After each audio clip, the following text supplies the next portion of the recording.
Episode number 98 of the Cozy Corner of Cinema being recorded on a lovely Friday, February 9th, 2024 at 12:50 p.m.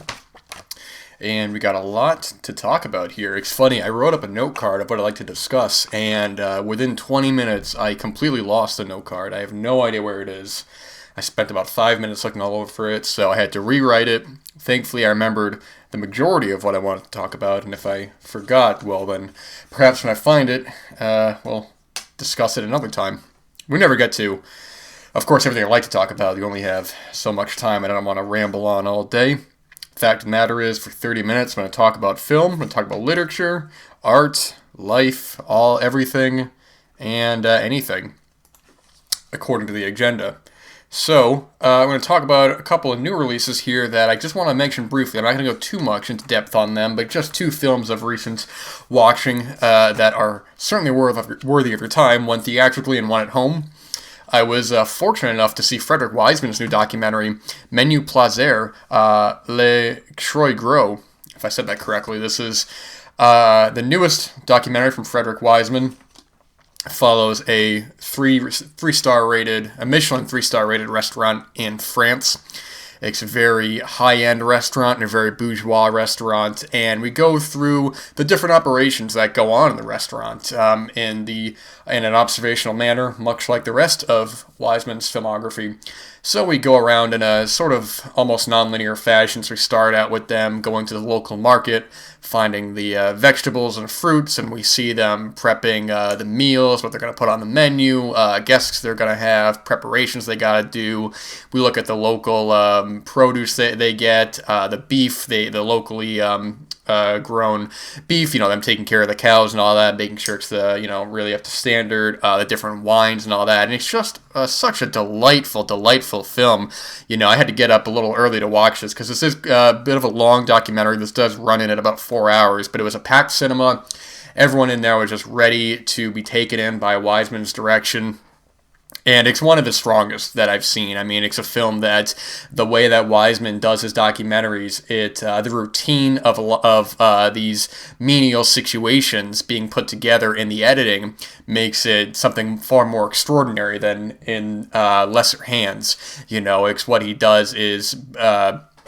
I'm looking at, thinking of some of my favorite of his work, including High School and a Hospital, and taking kind of menial tasks, everyday sort of lives, but stringing it together in an interesting narrative.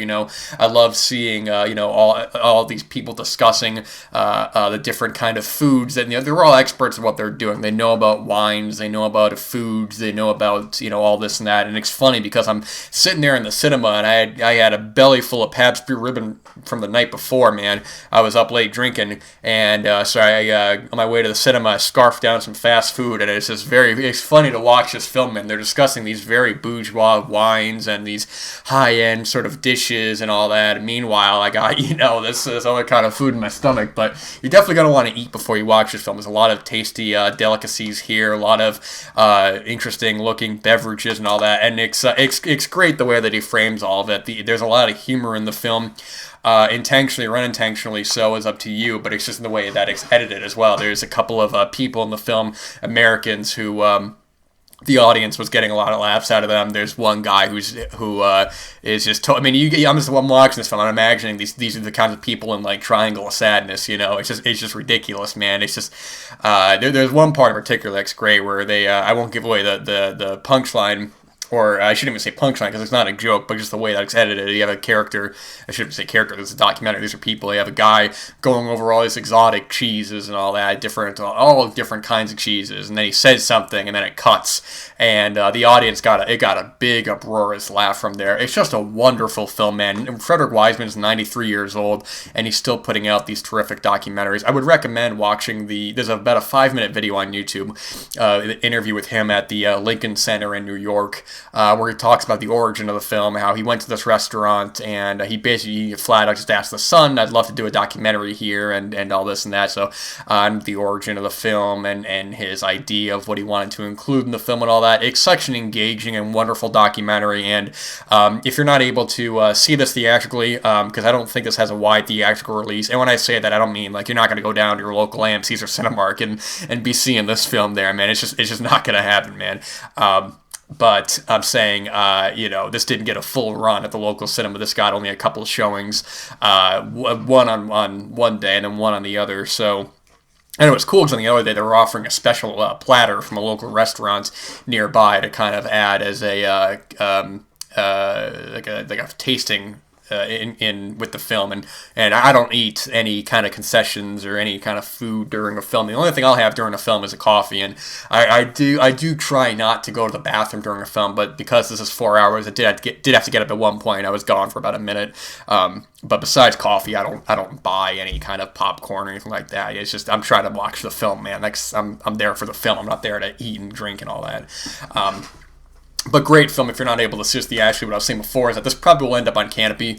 That's where the majority of Wiseman's documentaries are, because outside of Canopy, his films are a little tricky to see. They're very expensive to buy from his website. It's about $50 for a DVD, and I would love for someone to pick up these films and release them in a box set or something like that. I think there could be a wonderful box set from Criterion or something of the likes. And I was recently listening to Brian Sauer talk about one of his other documentaries, The Garden, about Madison Square Garden, which was filmed in the late 90s and wasn't officially released until actually hasn't been officially released. It was considered lost for a while and then was found in 2005, and it's available online in a low quality version. But I'd love to get that because Madison Square Garden. I was reading a little bit about it. They didn't want some of the stuff in the film in it, and Wiseman wouldn't compromise and cut things out.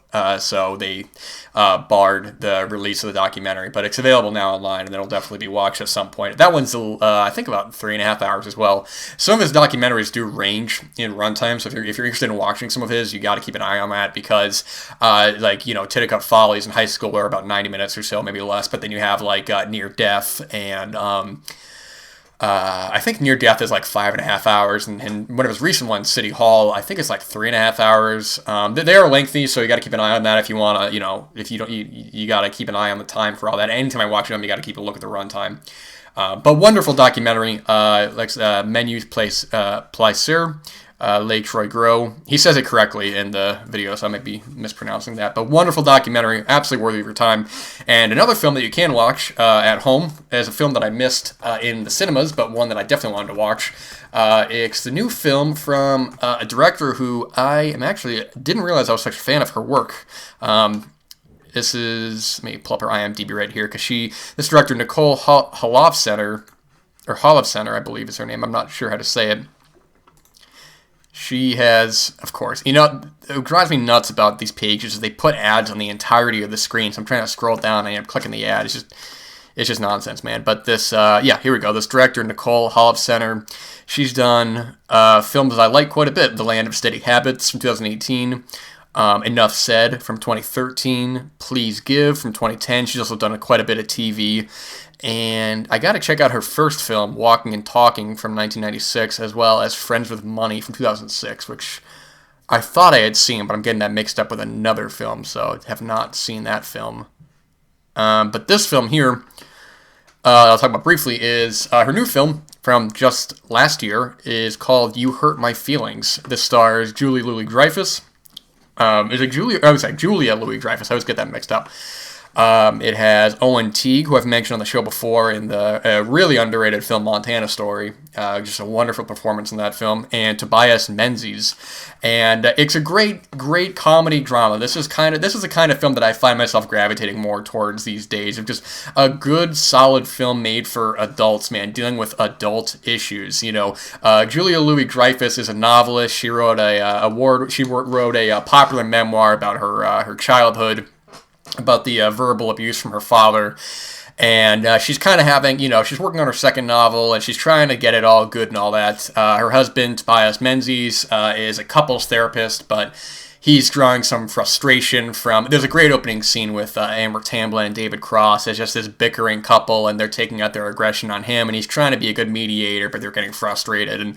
And both these characters, Dawn and Beth are their names, they both have issues in their own lives. Dawn, a couple times, he overhears one of his patients talk kind of badly about him, and he's kind of distressed about that. And the real kickoff of the film is Beth. She goes to see... She sees Dawn in the store. with hanging out with this guy, Billy, played by Trey Santiago Hudson, who's married to this chick, Sarah, played by Michelle Watkins, or Megala Watkins, I think is her name. Actually, is this the guy? I don't actually know if this is him. I may have gotten that actor mixed up. It might not be the husband. Anyway, so they're in the store or whatever, and she overhears Dawn talking pretty badly about her new book. He's saying, like, I don't know what she's doing. It's just not good. And she's really hurt by this. And she doesn't confront him immediately, but there's a lot of tension in their relationship. And it's just a wonderful, great comedy drama. There's a lot of back and forth between them and real validated opinions from these people. You see both their sides of it. You know, Dawn, there's not a big scene where they flat out talk about the issue. It's sort of like throughout the film where it starts to kind of unwind, and it's just such a wonderful comedy drama. Oh, and Teague as well is the son, Elliot. He's working at a cannabis shop, and he wants to be a writer as well, but he can't get this play done. And also, I love films about writers too. That's just so great. Films like A Fire that came out recently by Christian Petzold, and Drive My Car about a playwright. I just love films about writers. I just find that so intriguing and fascinating. And even just recently, American Fiction, which is a great film, which got nominated for Best Picture. It's great with these characters back and forth because you see where they're all coming from, and you see sort of maybe some of them are taking it the wrong way, and you see where their points of view are, and it starts to kind of not quite break down their relationship, but it does start to make them sort of realize that they need to kind of restructure their whole situation. And it gets me thinking about recent adult dramas that really stay with you for their quality writing. I think of like Private Life with Paul Giamatti and Catherine Hahn, which was a great comedy drama. That was so close to making my top 10 favorites of.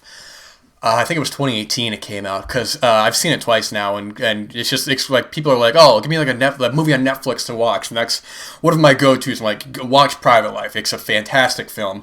Or even recently, as well in 2023, one of my favorites of last year was Somewhere in Queens with Ray Romano, who directed the film as well, and Laurie Metcalf. That's a really excellent film as well about Ray Romano trying to do the best for his son, but he kind of gets himself in this bad situation with the son's girlfriend. It's just a wonderful film, and these are the kind of films that I find myself really thinking back to. I'm not interested in contemporary mainstream spectacle films. They are what they are, but they don't leave any kind of long-lasting impact on, maybe besides The Shallow, besides like, this scene was enjoyable, or very kind of surface level reactions to the films. And that's obviously, of course, not saying that I'm not putting a bad light on spectacle films. That's totally fine. But I don't find myself as attracted to those as much as I am these films that I find myself going, like, really enjoying the time with the characters. So You Hurt My Feelings is on Canopy as well. And it might be streaming elsewhere. I don't know. I actually saw this pop up on Canopy, and I was like, oh man, I want to watch that. I missed that theatrically. And there's another film on Canopy I got to watch soon that I saved here because I didn't even know this was streaming, which is the documentary A Life on the Farm from 2023, which Brian Sauer was talking about on one of his shows, and I was like, ooh, I want to keep an eye on that. And this was a little while ago, and then I saw it pop up, and I'm like, hell yeah, man, that's just awesome. So, yeah, great stuff. Menus-Plasiris, or however you say it, and then You Hurt My Feelings, both recent contemporary films that are worthy of your time. And speaking of spectacle films, it's interesting. I was looking today at the Academy Awards. There will be introducing a new category in 2026 involving the best cast for a film, which is, it's interesting. Obviously casting is one of the biggest parts of any film's casting. Directors are just fantastic because you get the bad lead for a film, or you get somebody who's miscast, and you're just like, it ruins the whole thing. It ain't just a one-man crew to make this shit, man. Except else. But I was talking to an acquaintance about this, and I was thinking back to Jason Statham talking about how there still is no best stuntman category in the Academy Awards. I mean, above all else, stuntmen, unless you're a big name, unless you're a household name, unless you're a Jackie Chan who is more than just a stuntman, he's a writer, director, actor, these are the guys who are really risking them, guys and girls who are risking themselves going out there and doing these wild stunts and risking their lives to make the lead actors look good, and they should be getting their dues as much as anybody else, man. I'm 1,000% behind there being a best stuntman category. Ultimately, it doesn't matter. I mean, it's sort of like these are just novelty awards. They don't enhance, they don't increase or decrease the quality of a film. They just put it put more spotlight into the public conscience of a certain film. You go, oh, I never heard of that film. That won Best Picture. I'm gonna keep an eye on that film. But they do deserve the credit. And even recently, talking about spectacle films, I went and saw The Beekeeper, the new film with Jason Statham, and it was such a joyous film. It's such a fun. I mean, when I say a spectacle film, that's what I mean. It's not gonna stay with me. It's not gonna, I'm not gonna watch it again. But as a one-time film, I thought the action scenes were very well directed. Jason Statham's a great lead. It feels like almost like Charles Bronson film in a way. It reminds me of something like Mr. Majestic. It's a solid setup. He wants revenge for this woman who killed herself, and he's going after this corporation or scamming people, and it's a film that you watch and it's like it's a joy to watch. It's really fun, really enjoyable. But the fact is that the Academy Awards just don't take action films very seriously, and there are exceptions. I mean, it's great to see like Mad Max Fury Road and Top Gun Maverick get Oscar nominations. That's all good and all, but I think action films and horror films, more so than any other genre, are prevalent ones that are being widely made that are not being given the recognition on a serious academic level as they should be. And that's not to say that they should be put in some sort of special light because they are horror or action films. That's a ridiculous thing to say. I'm not saying that any film should be put in any light other than the quality being something else or it has something notable about it, whether it be that production or anything like this and that. But I mean, you look at some of these action films that I watch, and I'm just marveling at their directing, their choreography, the lengths that they will go to. It's insanity, man. It's absolutely insanity that a lot of these kind of Hollywood bourgeois actors and people would never put themselves in, but they're the ones getting all the credit and all the awards and just ridiculous pats on the back. So, but ultimately, it's not a big deal. It's just an interesting kind of thing that I read today. And today is Friday, after all, so it's great. The Super Bowl's on Sunday. Whether you're staying in or whether you prefer to go to a pub or maybe a restaurant or you want to watch the Super Bowl there, that's all cool. I stay home. I don't need to go to a pub or a restaurant, to watch football. I can do that at home. And it's great because, in between the game, during the commercials, pull out a book and just read. It was great. I was watching football with an acquaintance, and it was just great because, we watched the game, and then, we're having some cold beverages, or I was having some cold beverages, and in between, the game, I pulled up my book and read it, got a couple pages out, and it was great. It's like, if I can't just like go into these spasms of writing. I really got to be focused on writing and all that. I can't just be kind of casual about it. If I'm going to be writing something that I think is going to be worthwhile reading, I'm not just going to jot down any kind of random idea. I really got to be totally focused on this. That's why oftentimes when I'm sitting, I'll sit at the computer and I'll just put headphones on and totally lock in for about 45 minutes to an hour where I can get my best work done. I can't sit there all day because ultimately I just will not have the mental capacity to produce quality content, at least quality content subjectively, at least what I would judge to be quality content. I'm not going to just type whatever and then just hope for the best, So some people do that. That's fine. Everybody has different methods. Some people, they write, pen and paper, that's what Tarantino does, and or people maybe use a typewriter or whatever it is. There's no right or wrong way. It's whatever method you use to get the strongest results. And for me, it's being totally focused and locked in, and just it's just great stuff, man. Great stuff there. And using this new pen, this is fantastic. It's just great, man. I think I maybe talked about it recently. I ordered a whole case of pens, and it's just, my gosh, man, it's like new car smell. Open it up, got all these nice pens full of ink. Oh my gosh, man, it's just the little things that really kind of add up. Today is the Melusine sale over at Vinegar Syndrome, and so it's a lot of cool titles on sale, a lot of titles worthy of your time. Oh, sorry about that. Great to see Roommates get a Blu-ray of that. It was definitely on that like White on Rice. That was directed by Chuck Vincent, and yeah, definitely looking forward to that. I would love to. I was thinking about recently of Captain Lust, which Vinegar Syndrome apparently has the negative of, or they have a good print of it. And there's still no Blu-ray of that. There's no release of that from them at all. I would assume that they would have put one out, but hopefully maybe in the future. And also them re-releasing Wakefield Poole's memoir, Dirty Pool, a central memoir. I hope that means that we'll be getting some of his films re-released on Blu-ray, because they've put out a couple of his films on DVD, but they're long out of print, unfortunately, and I think fairly expensive to buy. They put out like Boys in the Sand and Bijou, and there's just some other titles here. I'd love to get like Barbara Broadcast on a Blu-ray, actually from Bradley Metzger. A lot of these titles I'd love to get. I didn't see that Blonde Ambition still has copies on DVD. And The Erotic Memoirs of a Male Chauvinist Pig. I've not seen that one, but I've heard a lot about it, and perhaps I might buy that at the end of the weekend. I don't know. I'm always a little worried buying some of these older DVDs, because there's a lot of titles they put out on DVD that I end up getting Blu-rays or 4Ks, like Evil Come, Evil Go, and The Young Like It Hot, and like Sex World's got a couple of, I think it's got like 3 releases by now. Actually, maybe 4, because I got that DVD, and then it got a Blu-ray, and then it got another Blu-ray to my knowledge. May have just been a reprint, and then it got the 4K, and I've bought that film twice now, and Sex World is very good. I'm a big fan of that film. I think that's the comedy in that film is very good, and I always love the beginning of the film where they rented a bus, and they just have this giant banner, Sex World, on the side, and the camera pulls back, and they're in the middle of a highway. It's just so joyous to watch, man. It's just so great. Check out Melusine. There's plenty of great titles there. I've talked about the works of like Fred Halstead in the past, and actually they have his book in stock.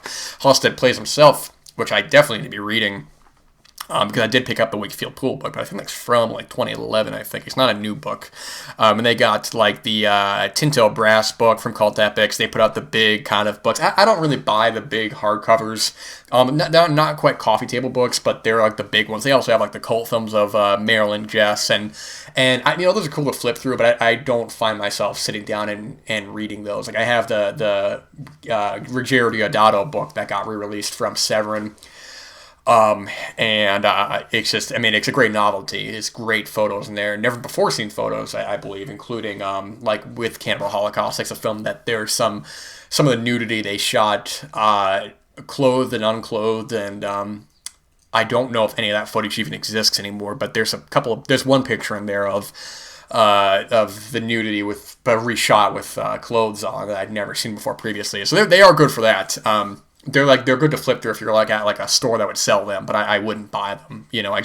They're flip through books, but there's plenty of good stuff on here as well. And also, actually, speaking of Severin, which I had written in my notes before, but I forgot to rewrite, but I just remembered now. But it's great to see that they're currently working on a documentary based on a book I've talked about on the show many times, and one of my favorite books, which is Killing for Culture, written by David Korekis as well as David Slater, all about the history of death on film from the early days of Thomas Edison electrocuting the elephant to the version I have is the most up-to-date one.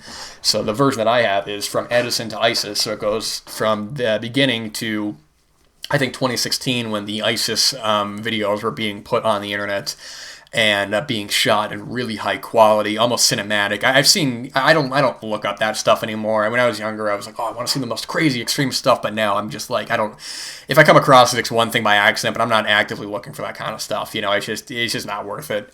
Because I had seen a couple of the ISIS videos that were shot in 4K, very cinematic, and it looks like a film. It's almost hard to kind of separate yourself from the fact that this is real. I'm sorry, it's hard to put yourself into the situation that you're watching real deaths on camera. But yeah, no, definitely that'll be on the radar for sure. It's from the woman who directed another documentary from them. I think she wrote the book House of Psychotic Women. And I think she either did the documentary on the folk horror or she did a different documentary from them. I think, is this her?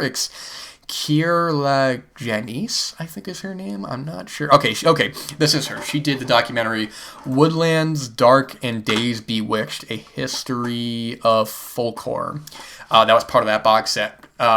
I haven't bought that box set. I'm not the biggest folk horror guy, but I definitely wanted to keep an eye on this for sure. I'm actually a really big fan of Severin's documentaries. That one they did on what the hell's his name?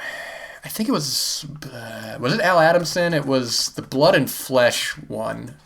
Yes, the real life and ghastly death of Al Adamson. This was just a really, really good documentary. I don't think I've seen any of Al Adamson's films. They had that box set, but I wasn't willing to pay that kind of money for films I knew I would only be watching for academic purposes and not for anything else. But that was a really excellent documentary about the life and death, of course, from the title of this exploitation filmmaker. So that'll definitely be on the radar whenever the Killing for Culture documentary is available. There's definitely going to be some good stuff in there. A lot to delve into. And, of course, get that book as well. Very, very infamous kind of artwork and cover. I should say cover, not artwork, because I forgot. In the book, they actually say which one that's from, but I don't remember.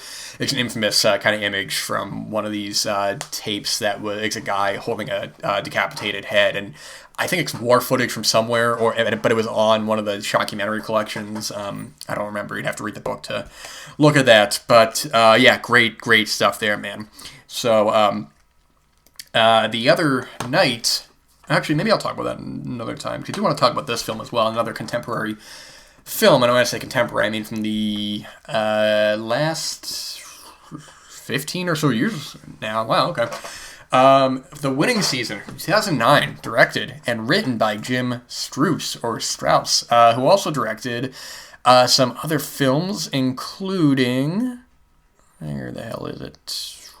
He also directed Grace is Gone, People, Places, Things, The Incredible Jessica James, and his newest film from 2023 is called Love Again. And this was the only of his films that I've seen, again, on Canopy. If you guys can't tell, you should be on Canopy like white on rice. Go to your local library, pick up a library card, rent a couple of books, rent some films, and get Canopy, man. It's great. Oh, I dropped the thing. Damn, man. Good. Oh, damn it, I got it right here. But The Winning Season. Got a solid cast. It's got Sam Rockwell, Emma Roberts, Rob Corddry, Emily Rios, Rooney Mara. You got a good cast here. Sam Rockwell, he's used to be a coach, but he's down on tough times. He's working at this restaurant as a dishwasher. And Rob Corddry comes to me. He's like, "Hey, you need you to coach this high school basketball team." And he's like, "All right, I'll do it." And he goes there, and he's like, "Oh man, it's all women's basketball." He's like, "No one watches women's basketball. What are you guys doing? They got a girl who's on crutches. They're uncoordinated." And he's like, "You know what?